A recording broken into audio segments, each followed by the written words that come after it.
बाई तुझा आशीर्वाद या मालिके भागाचे अपडेट जाणून घेऊया आपल्या व्हिडिओमध्ये। तर आपण इथे पाहतोय की इकडे आता अन्वी असते, तिला खूपच जास्त आनंद झालेला असतो की म्हणजे खरोखर माझं लग्न मोडलं आहे, म्हणजे खरोखर विमान कुठेतरी गेलं आहे आणि विमान परतच येत नाही आहे। वाव, इट्स इन ग्रेट, म्हणजे खरोखर आता जर विमान परत आलाच नाही तर हे लग्न मोडणार आणि म्हणजे मी येस। आणि मग अवनीला इतका आनंद होतो की अवनी आता तिच्या फोनवरती गाणी चालू करते आणि कानाला हेडफोन लावून आता ती मस्तपैकी एन्जॉय करत असते, गाणी ऐकत असते। तर इकडे आता राजा हा खाली मस्तपैकी बसलेला असतो आणि इतक्यात त्याला समोर काही असं दृश्य दिसतं की ज्यानंतर राजा थेट उठतो आणि अलगद बघू लागतो। समोर अवनी नाचत असते, अवनी खूप खुश असते। आता अवनीला एवढं खुश बघून, असं छान नाचता खेळताना बघून राजालाही आनंद होतो। मग काय, राजाही नाचू लागतो। तर तोपर्यंत आता इकडे राजाला भान्या कॉल करतो आणि विचारतो की राजा, अरे आत्ता पुढे काय करायचं आहे? त्यावर राजा म्हणतो, दादा मिशन फत्ते ना, आता तुम्ही एक काम करा सगळ्यांनी, आता त्या विमानला ना सोडून द्या। आणि हो, सोडून द्या, पण एक काम करा, त्याला अशा जंगली ठिकाणी सोडा ना, त्याचे हात पाय सगळं दुखलं पाहिजे ना, रिक्षा टॅक्सी टेम्पो बस काही मिळता कामा नाही, त्याला चालत यावं लागलं पाहिजे तंगा घरी। त्याबरोबर मग आता लगेचच भान्या म्हणतो ठीक आहे, आणि मग तिघंही फोन ठेवतात आणि आता हेही आनंद साजरा करतात की चला बाबा, काहीही प्रॉब्लेम न होता आपलं काम पार पडलं एकदाचं। त्यानंतर इकडे राजा म्हणत असतो, चला एकदम कामगिरी फत्ते झालेली आहे, एकदम फर्स्ट क्लास काम होऊन गेलेलं आहे। तर इकडे आता अवनी ही नाचत असते। इतक्यात तिकडे एक माणूस येतो फुलांच्या माळा लावायला।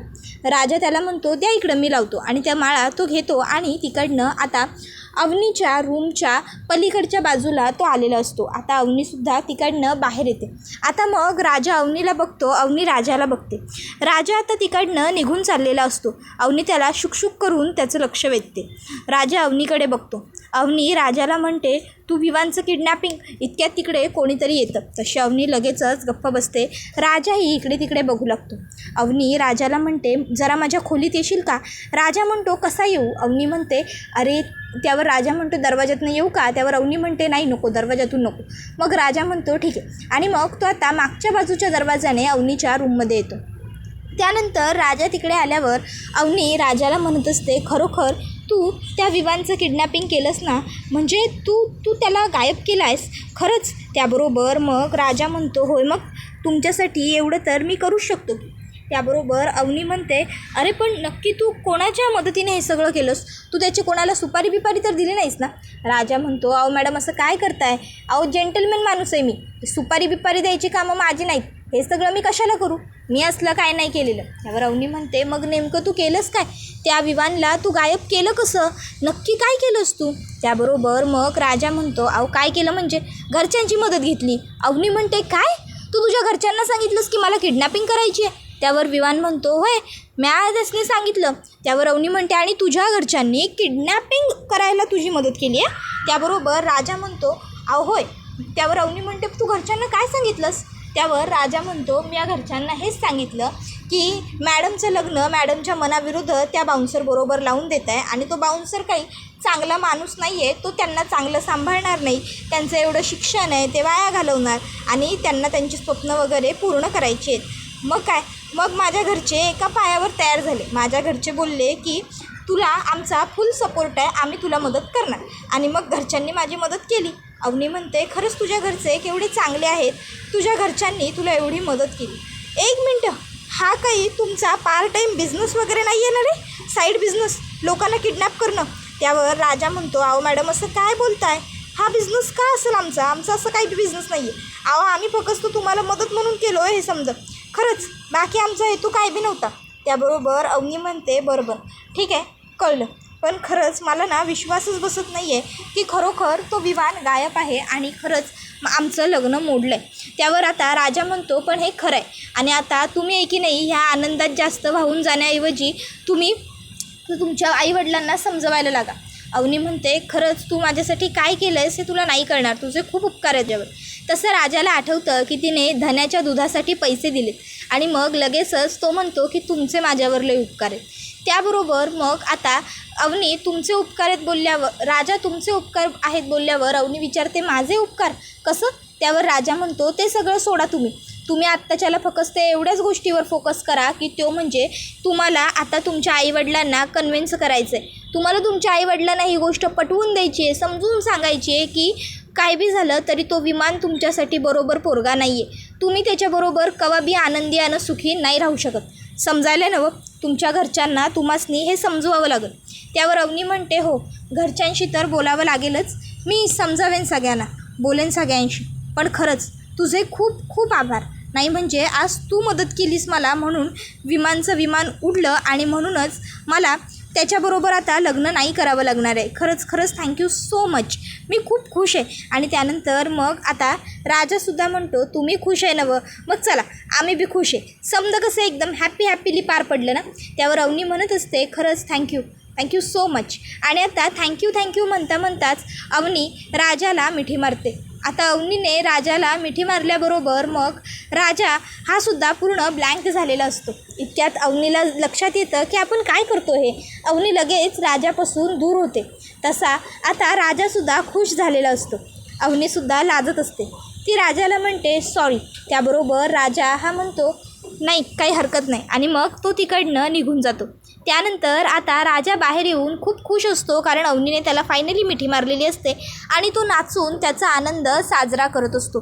तर दुसऱ्या बाजूला इकडे आता जे धन्या भान्या यशा असतात ते तिघंही आता एकदम निर्मनुष्य जागी विवानला घेऊन आलेले असतात आणि त्या निर्मनुष्य जागी घेऊन येऊन आता ते तिकडे विवानला सोडून देतात आणि गाडीत बसून निघून जातात. आता ते लोक असे तिकडनं निघून गेल्याच्या नंतर मग विवान हा डोळ्यांवरची पट्टी काढतो, तोंडाला बांधलेला रुमालसुद्धा सोडतो आणि आता तो म्हणत असतो की मी कुठे आहे, मला या लोकांनी कुठे आणून सोडलं आहे, कुठल्या निर्मनुष्य ठिकाणी आहे मी, हेल्प कोणी आहे का, हेल्प अशा तो हाका मारत असतो. पण कोणी काळं कुत्रंसुद्धा तिकडे विवानला मदतीसाठी येत नसतं. आता मात्र कळत नसतं विवानला की मी आत्ता काय करू, इकडनं बाहेर कसा पडू, कसा निघू, आणि आता तो त्याच सर्व विचारांमध्ये असतो. तर दुसऱ्या बाजूला इकडे राजा आता बसलेला असतो आणि तो आता देवयाईकडे प्रार्थना करत असतो. देवयाई बघ आता अवनी मॅडमना त्यांच्या आईवडिलांना मनवण्यासाठी समजवण्यासाठी बळ दे. इतक्यात अवनी तिकडे येते आणि म्हणते आपण एखादी गोष्ट करतो तेव्हा परिणामांची फिकीर करायचीच नाही असं ठरवतोस का? त्यावर राजा म्हणतो अहो कर नाही त्याला डर कशाला. अवनी म्हणते अरे तू त्या विमानला किडनॅप केलं होतंस, मला काय म्हणाला होतास की पुढच्या 24 तासात तो घरी येईल म्हणून, अजून तो विमान घरी आलेला नाही आहे. त्यावर राजा म्हणतो अहो तुम्ही कशाला काळजी करतोय, विमान लवकरच घरला परत येईल. अहो माझ्या भावांनी मगाच्यालाच त्याला सोडून दिले, आता तो येतच असेल बघा घरला, तुम्ही उगाच जास्तीचा लोड घेऊ नका, काळजी करू नका. अवनी म्हणते अरे काय काळजी करू नकोस बोलतोयस तू, तुला कळतंय का? अरे जर आता पुढच्या तासाभरात तो घरी नाही ना आला तर बाबा स्वतः त्याला घराबाहेर पडतील शोधायला आणि ते खूप रिस्की आहे आपल्यासाठी. तर इकडे आता जे अवनीचे बाबा असतात ते आता विवानला शोधायला स्वतः घराबाहेर पडत असतात आणि आता त्याच्यासाठी त्यांनी म्हणजे गाडी काढायला सांगितलेली असते आणि ते आता निघत असतात आणि ते आता विवानच्या आईवडिलांना म्हणतात की तुम्ही काही काळजी करू नका, पुढच्या 24 तासात तुमचा मुलगा तुमच्या ताब्यात असेल. त्यानंतर आता अवनीची आई म्हणते अहो पण हे. त्याबरोबर आता अवनीचे बाबा म्हणतात कुणीही मध्ये बोलू नका, काहीच बोलू नका, मी येतो, आणि ते तिकडनं चाललेले असतात. तर इकडे अवनी म्हणते मला खूप जास्त भीती वाटते रे.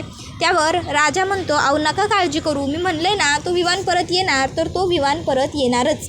अवनी म्हणते तुम्ही त्याला मारला वगैरे नाही आहे ना.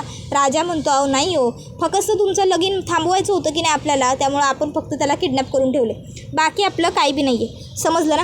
अहो अवनी मॅडम आता ऐका की, आता मला लई भूक लागली आहे, आता जरा काहीतरी खाय प्यायचं बघा की. त्याबरोबर अवनी म्हणते खायचं, अरे तुला कळतं आहे का? त्याबरोबर राजा म्हणतो अहो होय कळालं आहे की, अहो मला लई जास्त भूक लागली आहे आता. अहो म्हणजे ते काय झालं आहे ना, घरात असं एवढं टेन्शनचं वातावरण असताना मी कसं म्हणणार मला भूक लागली आहे म्हणून, मी सकाळपासून काय नाही खाल्लेलो आणि आता मला लई जास्त भूक लागली. अवनी म्हणते ठीक आहे मी बघते काय करायचं ते. आणि मग आता अवनी येते आणि आता ती विवानसाठी राजासाठी जेवण घेऊन चाललेली असते. इतक्यात तिला विवानचा आवाज ऐकू येतो, मॉम तशी अवनी आता अलगद दरवाजात येते आणि बघते तर दरवाजामध्ये विवान आलेलं असतो. आता विवानचं सगळं कुटुंब आणि अवनीचं सगळं कुटुंब तिकडे धावत येतं. विवान दारामध्ये थकलेला उभा असतो. विवानची आई तिकडे येते आणि विवानच्या समोर लगेच उभी जाते आणि त्याच्या जवळ जाऊ लागते. तर इकडे आता विवान हा विचार करत असतो की मी किती दमलो आहे. तर अवनी ही विवानकडे बघते आणि म्हणते, वाह, राजा म्हणाला होता ते त्याने करून दाखवलं. म्हणाला होता की पुढच्या काही वेळेतच घरी येईल आणि आता लगेच हा घरी आलासुद्धा. वा वा वा, मस्तच की. त्यानंतर मग आता जी इकडे विवानची आई असते ती धावत विवानकडे येते आणि विचारते, विवान बेटा तू ठीक आहेस ना? त्याबरोबर आता विवान हा म्हणत असतो, हो मॉम. त्याबरोबर विवानचे वडील विचारतात, विवान बाळा तू कसा आहेस, तुला बरं वाटतंय ना? विवान म्हणतो, डॅड आता तुमच्या समोर उभा आहे ना मी, मग तरी मला एवढे प्रश्न का विचारतोय तुम्ही? त्याबरोबर आता तो खूप थकलेला आहे. ही गोष्ट आता अवनीच्या वडिलांच्या लक्षात येते. मग ते म्हणतात, बरं तुम्ही सगळ्यांनी एक काम करा, त्याला पहिले आतमध्ये येऊन शांतपणे बसू द्यात. त्याबरोबर दुसऱ्या बाजूला इकडे जी अवनी असते ती आता राजासाठी जेवण ताटामध्ये भरून घेते, पाण्याचा ग्लास घेते आणि गुपचूप पुन्हा मागच्या बाजूच्या दरवाजाने बाहेर जाते. आणि मग आता ती बाहेर निघून जाऊन पटकन दरवाजा बंद करून घेते जेणेकरून कोणाच्याही लक्षात येऊ नये. त्यानंतर अवनी राजाकडे येते आणि राजाला जेवण देत म्हणते, हे घे, विवान घरी परत आला. त्यावेळी राजा म्हणत असतो, तो विवान घरी परत आला. त्याहून महत्त्वाची गोष्ट ही आहे की माझ्यासमोर म्हणजे भुकेकल्या माणसासमोर अन्नाचं भरलेलं ताट आलं. काय सांगू तुम्हाला, जेवण ताटात आल्याबरोबर मला केवढं भारी वाटतं ते. त्यावर आता अवनी म्हणत असते की अरे तो विवान घरी आला आहे त्यामुळे मला भारी वाटतं आहे, माझं सगळं टेन्शन गेलं आहे बघ. त्यावर आता अवनी पुढे राजाला म्हणत असते, काय सांगू मला केवढं टेन्शन वाटत होतं. राजा म्हणतो, अहो आपण बोललो होतो की नाही, तो विमान आहे की नाही तो घरी परत येणार म्हणून, आलास ना? त्यावर अवनी म्हणते, खरंच तू जे बोलतोस ना ते तू करतोसच. त्यावर राजा म्हणतो, हो मग शेवटी आपण जे बोलतो ते करतोच. त्यावर अवनी म्हणते, खरंच थँक्यू. त्याबरोबर राजा म्हणतो, अहो तिकडं तर लई रडत होता, इथं पण आल्यावर रडतोय का काय तू विवान? तर इकडे विवानची आई विवानला पाणी वगैरे देते आणि मग आता विवानला ती विचारते, विवान बेटा तू खूप दमलेला दिसतोय, तुला भूक लागली आहे का? काही खायला आणायला सांगू का या लोकांना? त्याबरोबर मग आता लगेचच अवनीचे वडील म्हणतात, बरं विवान आता बाळा जरा शांत हो आणि व्यवस्थित शांतपणे मला सर्व गोष्टी एक्सप्लेन कर. मला पहिली गोष्ट तर हे सांग की हे सगळं कोणी केलं आहे असं तुला वाटतं आहे? नाही म्हणजे तुला काही जाणवलं आहे का? ही लोकं कोण होती काय? त्यावर विवान म्हणतो की नाही अंकल, मला तर काहीही जाणवलेलं नाही आहे. ही लोकं कोण होती काय काहीच कळलेलं नाही आहे मला. त्याबरोबर मग आता अवनीचे बाबा म्हणतात, ती लोकं आपापसात काही बोलत होती का? किंवा त्यांनी पैसे वगैरे तुझ्याकडे मागितले का? तुला काही धमकी वगैरे दिली का पैशांसाठी? त्याबरोबर तो म्हणतो की नाही अंकल तसं काही झालं नाही आहे. त्यावर मग आता बाबा म्हणतात, मग त्यांनी तुला मारलं वगैरे का? त्रास दिला का? त्यावर तो म्हणतो की नाही अंकल मला त्यांनी काही त्रास वगैरे सुद्धा दिलेला नाही आहे. त्यावर विवानची आई म्हणते, विवान बेटा जर त्यांनी तुला मारलं असेल काही त्रास दिला असेल ना खरोखरच नंतर त्या गोष्टींमुळे खूप त्रास होतो आपल्याला. त्याबरोबर विवान म्हणतो की तसं नाही गं मॉम, मी खरंच बोलतो आहे, त्या लोकांनी मला काही मारलेलं वगैरे नाही आहे, काही त्रास दिलेला नाही आहे. त्याबरोबर विवानचे वडील म्हणतात की तू कुठे होतास, तुला काही माहिती आहे का? विवान म्हणतो, अहो डॅड मी सांगतोय ना माझ्या डोळ्यांवर पट्टी होती, मग मला कसं माहिती असणार आहे मी कुठे होतो किंवा काय? त्याबरोबर मग विवानला ते म्हणतात की विवान तुझे कोणी शत्रू आहेत का? त्याबरोबर विवान म्हणतो, का अंकल अहो माझे कुठून येणार आहे तिकडे शत्रू, माझे कोणी शत्रू वगैरे इथे नाही आहेत. त्याबरोबर मग विवानला ते म्हणतात, मग हे सगळं कोणी केलं? हे सगळं नेमकं कसं झालं? त्याबरोबर विवान म्हणतो, तेच मलासुद्धा कळत नाही अंकल. तर आता इकडे विवानचे वडील म्हणतात, काय संबंध या सर्व गोष्टींचा? त्यावर आता अवनीचे बाबा म्हणतात, मलाही काही संदर्भ लागत नाही आहे. तर आता विवान हा म्हणत असतो की मला ना कळत नाही आहे, म्हणजे हे सगळं कोणी का केलं? अंकल तुमचे कोणी शत्रू आहेत का? त्याबरोबर आता अवनीचे वडील म्हणतात की हो आहेत ना, पण या चंद्रकांत देशमानेच्या मुलीला किडनॅप करावं एवढी कोणाची हिंमत नाही आहे. त्याबरोबर मग आता विवान म्हणतो, पण अंकल तुमच्या एक गोष्ट लक्षात येते का? त्यावर ते विचारतात, कोणती? तर इकडे अवनी म्हणते, बरोबर आपण लग्नाच्या मुहूर्ताच्या वेळी त्याला गायब केलं आणि नंतर त्याला परत सोडलं. जर आपण असं केलं नसतं तर काय झालं असतं माझं खरंच? त्याबरोबर राजा म्हणतो, काय झालं असतं म्हणजे? अवनी म्हणते, अरे बाबा लग्न करावं लागलं असतं मला त्याच्याशी. विवान म्हणतो की नाही, तुमचं लगीन त्याच्याबरोबर मी कधी होऊच दिलं नसतं. अवनी म्हणते खरंच? त्यावर राजा म्हणतो अहो म्हणजे आमच्या घरच्यांना आम्हाला कुठल्या बी बाईचं असं वाटोळं झालेलं बघवलं नसतं ना म्हणून. त्यावर अवनी म्हणते असं बरं ठीक आहे. त्यानंतर मग आता राजा म्हणू लागतो तर आता झालं की नाही समजा तुमच्या मनासारखं, मग तर काही टेन्शन नाही आहे ना तुम्हाला? त्यावर अवनी म्हणते नाही, पण खरंच खूप थँक्स, तू माझ्यासाठी केवढी महत्त्वाची गोष्ट केली आहेस ना हे तुला नाही माहिती आहे. त्याबरोबर इकडे विवान म्हणत असतो अंकल बरोबर मला लग्नाच्या मुहूर्तावर किडनॅप केलं आणि लग्नाचा मुहूर्त निघून गेल्यावर सोडून दिलं. मला एक गोष्ट कळत नाही आहे की हे सगळं कुणी केलं, पण यावरून एक गोष्ट मात्र नक्की लक्षात येते की कोणाला तरी हे लग्न होऊ द्यायचं नव्हतं, कोणाला तरी हे लग्न थांबवायचं होतं म्हणून त्याने हे सगळं केलं. त्यावर आता अवनीचे बाबा म्हणतात अरे पण कोण आहे ती व्यक्ती, कोणाला हे सगळं होऊ द्यायचं नाही आहे. त्याबरोबर आता विवान म्हणतो अंकल हा प्रश्न मला कसं माहिती असेल याचं उत्तर, हे तर तुम्ही अवनीला विचारायला हवं ना. अवनीचं कोणाबरोबर काही. त्याबरोबर आता अवनीचे वडील विवानला ओरडतात विवान माझ्या मुलीबद्दल बोलतो आहेस तू? तसा मग विवान म्हणतो नाही अंकल सॉरी, मला तसं नव्हतं म्हणायचं. तर दुसऱ्या बाजूला इकडे आता राजाला खूप जोरात ठसका लागलेला असतो, खूप जोरात तो खोकत असतो, त्याला खूप त्रास होतो. तशी अवनी येते. अवनी राजाच्या डोक्यावरती हात थोपटते आणि त्याला म्हणते की अरे पाणी पी पाणी पी, वर बघ. मग राजा आता पाणी पिऊ लागतो आणि थोडंसं तो वरही बघतो. अवनी त्याला पाठीमध्ये चोळते आणि म्हणत असते हो हो हो हळूहळू हळू, थोडं हळू, हां हळूहळू, आणि शांत हो असं सुद्धा ती आता राजाला म्हणते. राजाला जेव्हा थोडंसं नॉर्मल वाटतं, बरं वाटतं, तेव्हा राजा आता समोर बघतो. समोर अवनी असते आणि अवनी त्याची पाठ चोळत असते. अवनीला लक्षात येतं की आपण काय करतो हे, आणि अवनी लगेचच तिचा हात राजाच्या पाठीवरून काढून घेते. त्यानंतर मग आता अवनी ही जरा शांत होते. तर आता इकडे हे सगळं झाल्याच्या नंतर मग राजा हा म्हणत असतो की आता घरच्यांना समजवून सांगा, घरच्यांना पटवून द्या की तो विवान कसा तुमच्यासाठी योग्य नाही आहे ते. त्याबरोबर अवनी म्हणते हो मी घरच्यांशी बोलेन, पण खरंच मला ह्या सगळ्यामध्ये तुझी खूप मदत झाली, थँक्यू सो मच. त्याबरोबर राजा म्हणत असतो अहो त्याच्यामध्ये थँक्यू काय, ठीकच आहे की. त्यानंतर मग आता अवनी ही म्हणत असते की बरं आता चल मी जाते घरामध्ये, बघायला हवं काय सिच्युएशन आहे ती. राजा म्हणतो होय होय जावा बघा. त्यावर अवनी म्हणते आणि हो तुझ्या घरच्यांना माझ्याकडनं थँक्स सांग, त्यांनी माझ्यासाठी जे काही केलं आहे ना ते खूप केलं आहे. त्याबरोबर राजा म्हणतो होय होय सांगतो की मी. त्यावर अवनी म्हणते खरंच तुझ्या घरचे भारी आहेत. राजा म्हणतो नाही फक्त भारी नाही, माझ्या घरचे ना लई भारी आहेत बघा. त्याबरोबर दुसऱ्या बाजूला इकडे विवान म्हणत असतो की सॉरी अंकल, अहो मग जर अवनीचं काही नाही पण असं कोणीतरी तर असू शकतं ना ज्याचं अवनीवर एकतर्फी. त्याबरोबर मग पुन्हा विवानवरती चंद्रकांत देशमाने ओरडतात आणि म्हणतात विवान. त्यावर विवान म्हणतो अंकल अहो पण मी काय बोलतोय ते एकदा ऐकून तरी घ्या.